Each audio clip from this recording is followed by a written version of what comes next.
Selamat berjumpa kembali Bapak Ibu Saudara-saudara yang dikasihi Tuhan.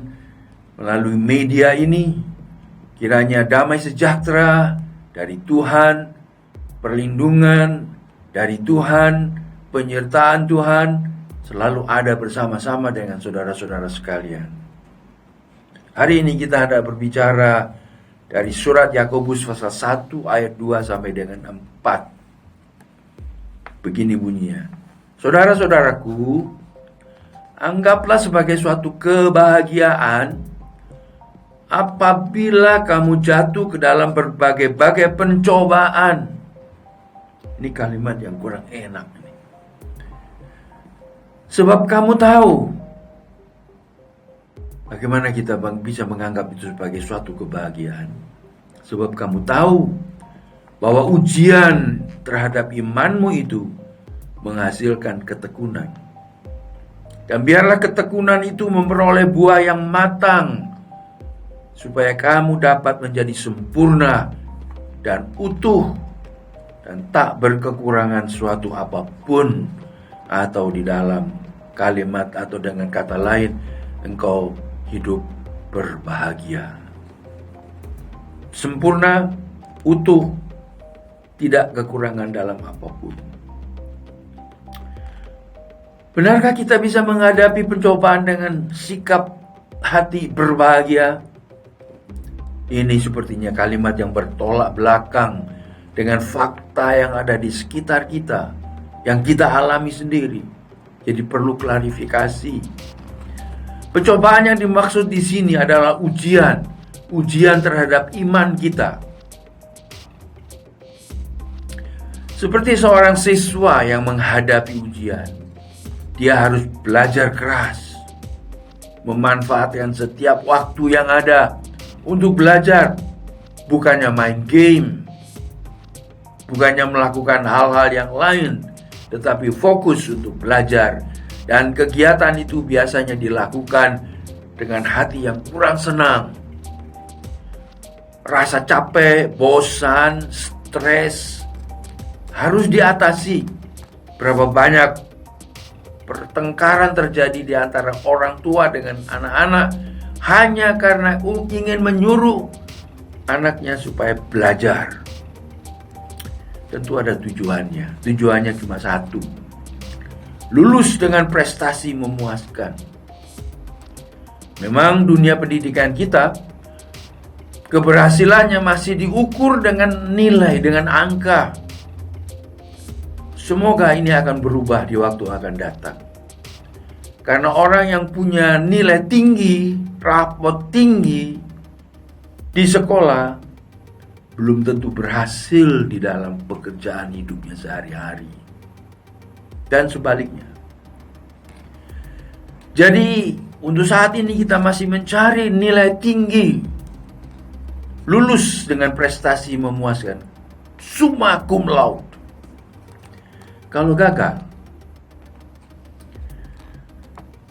gagal seorang siswa, ujiannya dia tidak dikeluarkan dari sekolah. Karena ujian itu bukan bertujuan untuk menjatuhkan kita, mengeluarkan kita dari sekolah, tapi untuk membangun ketekunan, istilah tadi. Istilah pencobaan bisa diartikan kesulitan, rintangan, tantangan, dan sebagainya. Contohnya Abraham, dia diuji meninggalkan kampung halamannya mengikuti pimpinan Tuhan. Kalau dia mau ikut Tuhan, dia diberkati. Tinggal tetap di kampungnya, dia tidak akan dikenal siapa-siapa. Tetapi kemana Tuhan akan pimpin dia? Tuhan tidak beritahukan lebih dahulu. Ikut saja. Aku akan pimpin engkau. Kemana Tuhan? Gak usah tahu sekarang. Ya, Abraham harus mengikut pimpinan Tuhan itu dengan iman. Dia mentaati saja. Dia taat saja. Apapun yang terjadi, dia tetap mengikut Tuhan. Dan ujian itu menghasilkan ketekunan. Siswa yang menghadapi ujian, bertekun belajar. Hasil dari ketekunan itu apa?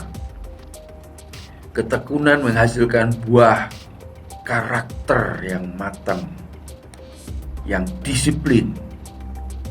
Ini adalah buah kehidupan yang sempurna, yang utuh, tak kekurangan apapun.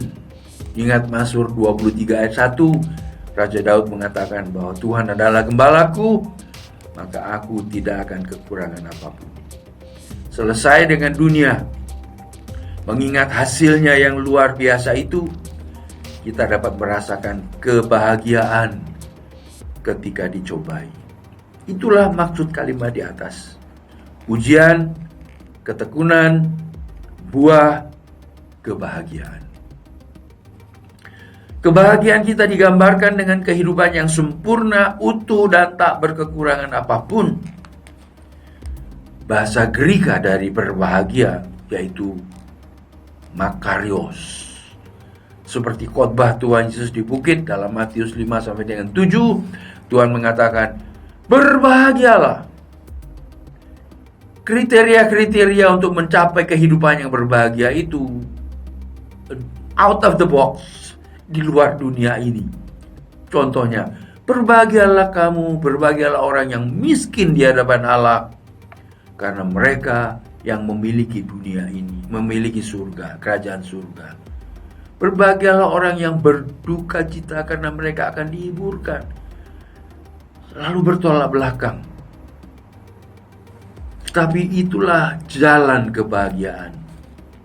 Jadi arti kebahagiaan perlu diberi definisi sendiri.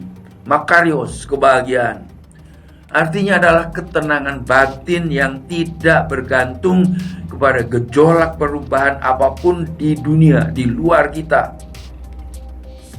Alkitab menggambarkan dunia orang fasik seperti permukaan air laut yang tidak pernah tenang, selalu bergerak, bergejolak, bergelombang. Sedangkan kehidupan orang yang benar itu seperti pohon yang ditanam di tepi sungai yang berair, mengeluarkan buah, selalu mengeluarkan buah pada musimnya. Daunnya rimbun, pohonnya hidup sehat, karena ditempatkan, ditanam di tepi sungai yang berair, di tanah yang subur. Kalau hidup kita bergantung kepada dunia, kita tidak akan pernah merasakan kebahagiaan. Sedikit perubahan membuat kita khawatir, cemas, kecewa, takut, ataupun mungkin marah. Bagaimana sikap kita ketika diuji dengan musibah, atau dengan banjir, atau dengan pandemi seperti yang sekarang sedang kita alami? Kita mengalami kerugian material, mental, sosial, dan fisik. Sikap kita tidak boleh melewati batas kewajaran.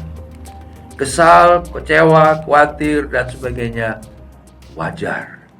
Tetapi tidak boleh kalah dengan sikap-sikap seperti itu. Sebaliknya, kalau kita hidup bergantung kepada Tuhan dan tetap tekun dan sabar menghadapi ujian iman, kita akan merasakan kebahagiaan. Di tengah banjir sekalipun, kebahagiaan tetap ada di dalam hati kita. Gambaran dari makarios yang diambil dari bahasa Yunani, yaitu seperti dewa-dewa yang tinggal di langit, yang tidak terpengaruh dengan apapun yang terjadi di bumi. Apakah kita bisa menaruh hati kita di dalam Tuhan sedemikian rupa? Seperti kata firman Tuhan dalam Kolose pasal 3, di mana Tuhan Yesus ada di situ, engkau carilah perkara-perkara yang di atas. Kebahagiaan kita terletak di situ. Ujian iman berkaitan dengan prioritas kehidupan. Apa yang kita anggap paling penting, paling berharga dalam kehidupan kita, itu yang kita perjuangkan. Tidak boleh diganggu, harus dicapai. Tapi kalau itu berupa kekayaan, jabatan, kenikmatan, hawa nafsu, dan kemasyuran, maka batin kita akan bergejolak terus, tidak bahagia. Karena semua itu akan berubah, semua itu sementara sifatnya. Kepada apa kita gantungkan iman kita, atau lebih tepat, kepada siapa kita gantungkan iman kita? Kalau ketergantungan kita kepada Tuhan, kepada firman-Nya yang kekal, yang tidak berubah, maka hati kita tetap tenang dan bahagia sekalipun menghadapi ujian iman. Tuhan adalah harta kekayaan kita yang paling mulia dalam kehidupan ini. Pastikan itu. Maka saudara menjadi orang yang bahagia. Tuhan berkati saudara dengan kebahagiaan yang tidak bisa diukur dengan apapun dalam dunia ini. It's all yours. Itu milik saudara karena anugerah Tuhan. God bless.